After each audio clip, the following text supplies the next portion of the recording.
Ngayong hapon natin magpupunla po tayo ng papaya. Ito po ay Red Lady, powered by Nonyo, yung Taiwan made po ito mga pariente. Ito pong Red Lady. Ayan, yung soil medium po ginamit po natin kokopit at saka yung pong vermicac na tuyong-tuyo.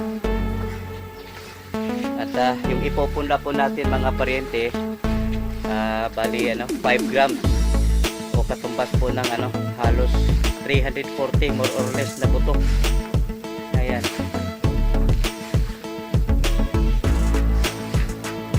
At ito naman po siya mga pariente, binabad po natin na halos 12 oras. Ayan, para po mabilis po siyang bibiyak at sisibol. Ayan. Yan mo yung kulay parang kulay verde. Yan po yung coated po yan mga pariente. Mayroon na po yung fungicide. Coated po yan.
Pariente, isang malamig na umaga.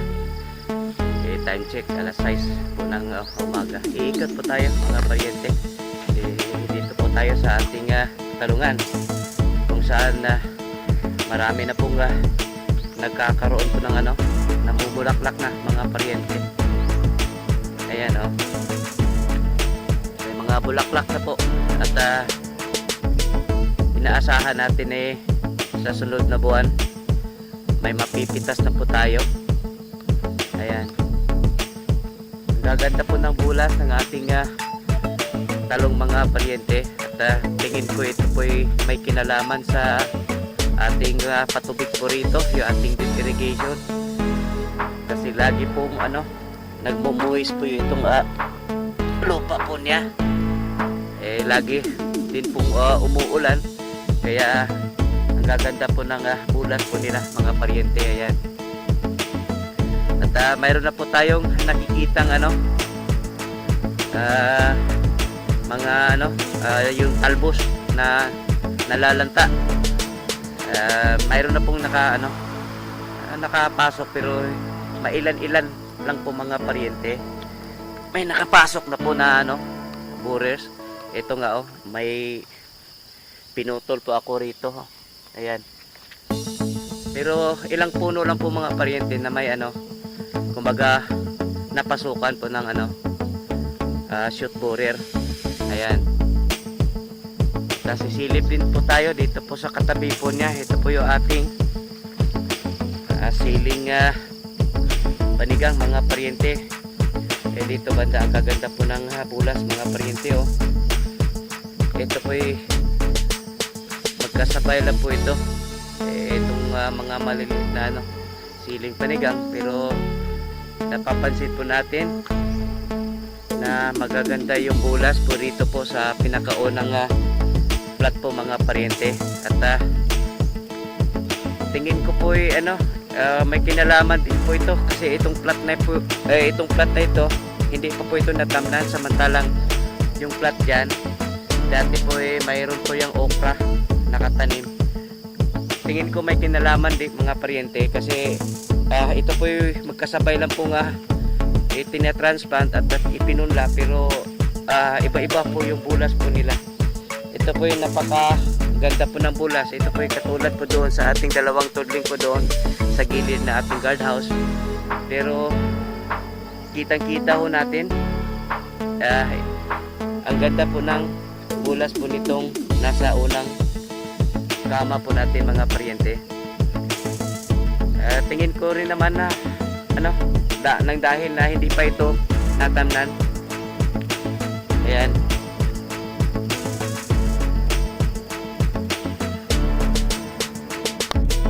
Ayan, ito na po yung ating mini lagoon. Tapos na po mga paryente. Ayan. Ligpit na po yung plastic dito sa tagiliran at mayroon na pong po doon, yung pong inlet, yung pong tubo. Ayan. Pero yung level po niya mga paryente, mukha yata mas malalim po rito. Dapat dito po yung mas malalim kasi balak ho natin dito maglagay pa tayo po ng pump house. Yung ilalagay po natin yung ating bomba dito po sana, kaso mas yung level po niya mga paryente mas malalim po dito kasi mas marami pong pumupundong tubig po rito.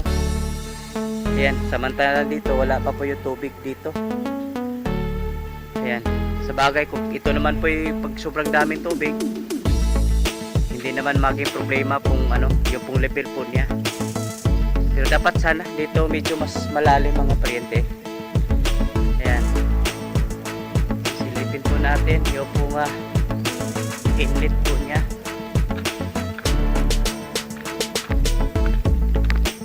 Ayan.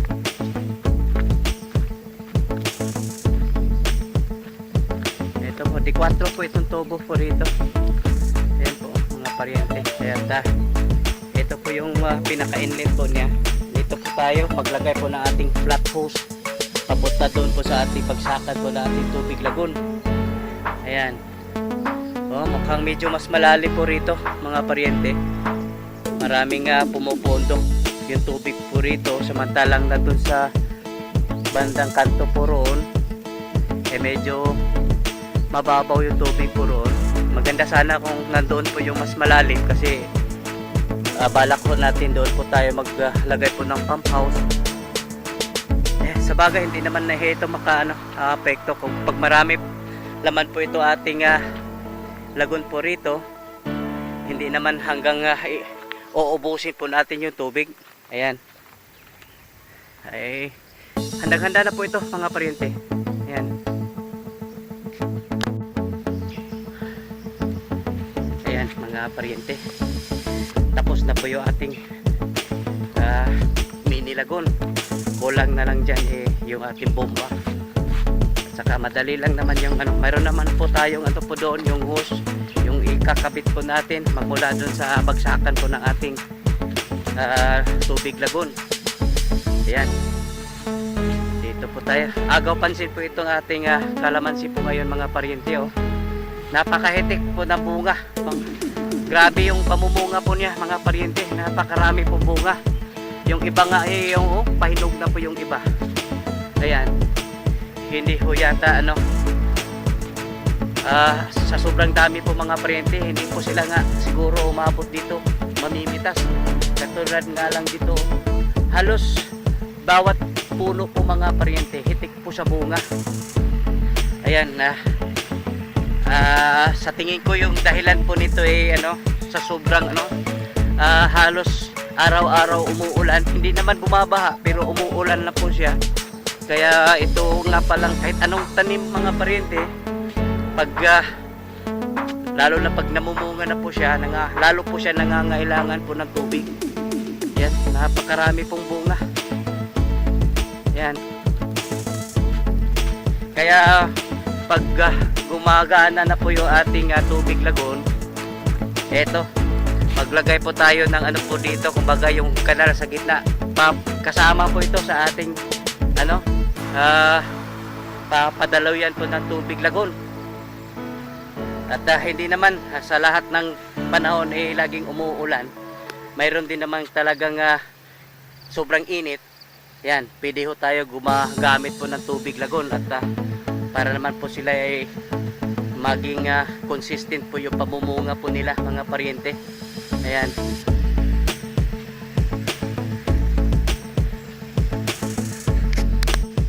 Ayan mga paryente, ito nga pala yung ating papaya. Mayroon na po tayong dumating na po yung ating buto. Kaya mamayang hapon makapagpunla na po tayo ng ating papaya. Yung pupunla po natin, Red Lady. At tingin ko nitong ating papaya po rito mga paryente, kumulang po ito ng mga 200. Ayan. Kaya yung in-order po natin po to, mga 300 megit yun. Kaya kung sabihin natin mayroon mabubuhay po doon mga 250, ay tamang-tama lang po yun mga paryente. Kasi pag sobrang dami yung po ating supply, hindi rin, baka wala na po tayong katulad po nito yung iba may maraming hinog. Hindi po na napitas kasi magdidepende ho kasi tayo sa ating sinusuplayan. Kaya ang mangyayari po nito masasayang lang, mahihinog lang sa puno, yung makikinabang yun lang pong mga insektos. Yan, katulad po ng ating kalamansi mga paryente, napakahitik, napakarami po yung bunga po ngayon, kaso hindi po natin mapipitas lahat kasi ayun nga sa sinusuplayan po natin. Katulad nga lang nito mayroon pong mga hindi po naibenta, tinatapon na lang. Ayan, ito po sa sobrang dami po ng bunga po ng ating kalamansi mga paryente, ayan, hindi ho natin maibenta lahat, kaya ito iba inatatapon na lang. At ito na rin dito, ito po yung mga talong na reject, ayan, tinatapon na lang. Pati na rin po yung mga ating lettuce na hindi naibenta, yung mga sobra-sobra po ito sa yung pong pinagpilian lang po kasi po yung magaganda, tapos yung sa bandang yung mga naunang dahon ay tinatapon po yun. Kaya kailangan talaga mayroon na po tayong vermiculture kasi ito mas mainam po ito, gawin po nating substrate o pakain po doon sa ating mga bulate. Hindi na po masasayang po itong ating mga itatapon na mga reject o mga anumang gulay na nalalanta. Pati na po yung ating mga basura, pwede na po yung natin ilalagay po doon sa ating gawing substrate, yung pakain po ng yung ating African night crawlers. Ayan, nagawa pa po tayo ng yung worm beds doon sa ilalim pa ng acacia. Doon po tayo gagawa po ng worm beds. Ayan.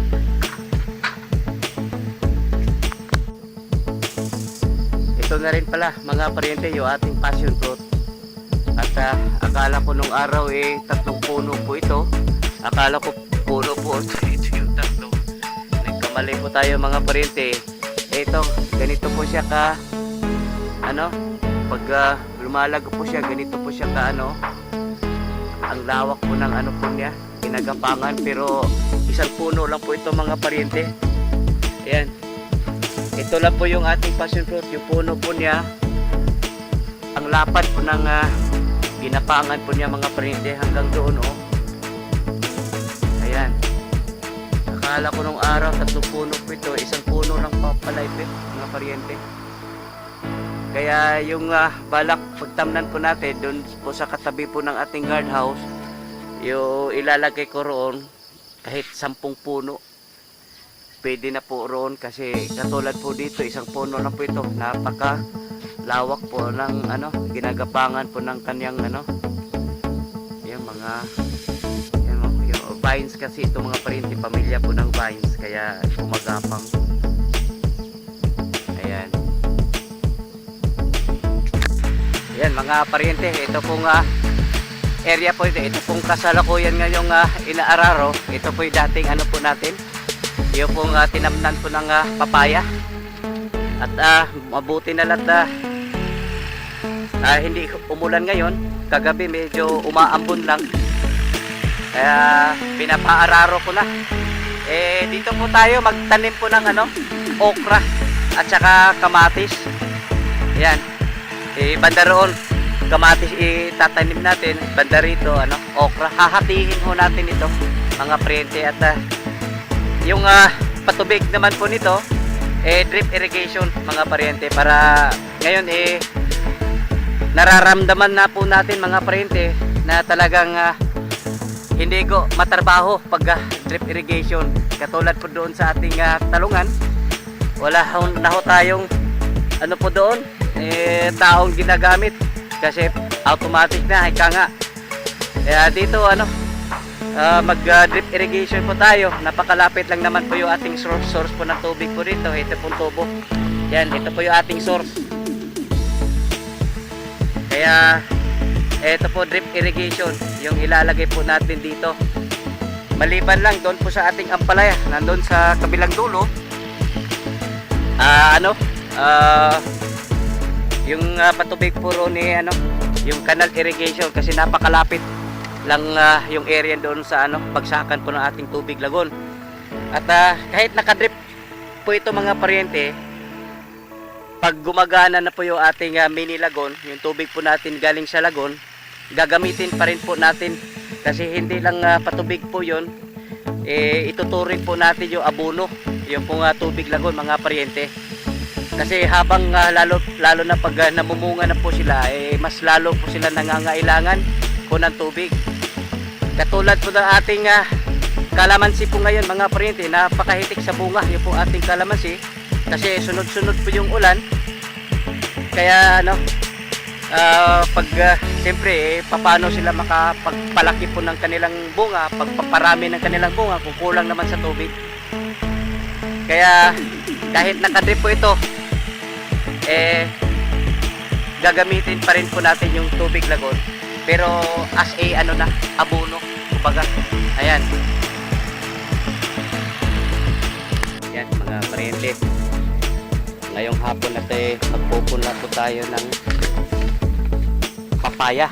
Ito po yung Red Lady, powered by Nonyo, yung Taiwan made po ito mga paryente. Ito pong Red Lady.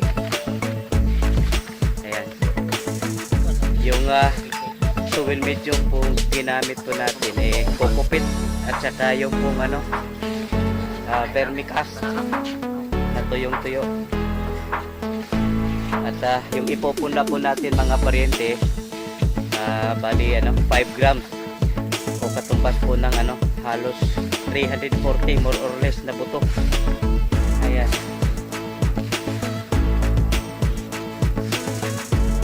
At ito naman po siya mga paryente, binabad po natin na halos 12 oras. Ayan, para po mabilis po siyang bibiyak at sisibol. Ayan. Yan mo yung kulay parang kulay berde. Yan po yung coated po yan mga paryente. Mayroon na po yung fungicide, coated po yan.